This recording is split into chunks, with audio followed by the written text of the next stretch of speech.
Good morning.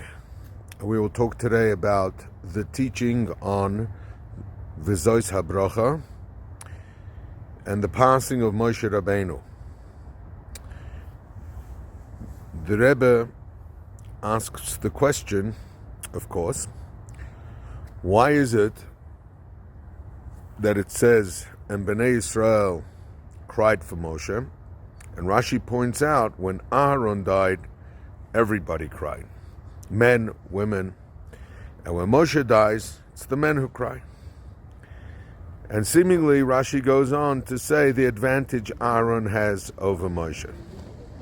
And the Rebbe comes to the beautiful explanation that Moshe was so occupied in his top-down teaching Torah to the Jews that he could not, because of his level, engage in the work of Aaron, which was to elevate from below to above.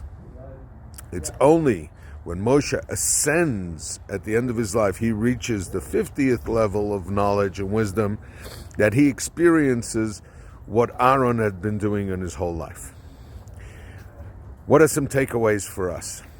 I would suggest like this. We're coming off the Yomim Tovim, and not only are we a little bit shell-shocked from all the different moods and kavanas and everything else that we have to experience, sometimes we don't know where we are, so we look around and we say, and those people are doing it wrong. So the first thing we need to do is we need to know we need to be a Moshe Rabbeinu, which is stay in your lane, focus on yourself.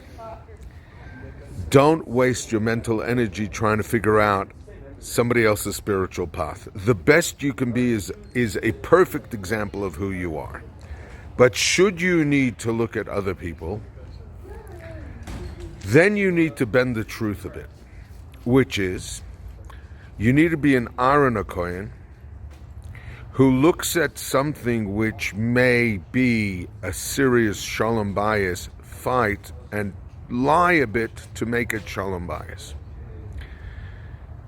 Does it make you feel better about yourself to know you're holy because somebody else is doing something a bit wrong?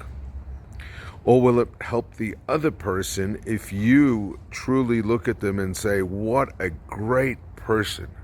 They're so into it. And I wish they would, just if they could just align themselves, that would be great. How do I facilitate that? And if it means that I have to lie relative to myself, because I want to go over to them and say, Shmendrik, who are you? Where do you come from? Who your father? This is what is appropriate for you to say, wow, I'm blown away by that, right? Do an Aaron HaKohen. And when you have finished your own avodah, you'll have time to appreciate other people as well. But if you're policing other people your whole life, you are nothing and they're even less. Have a great Chol HaMoed.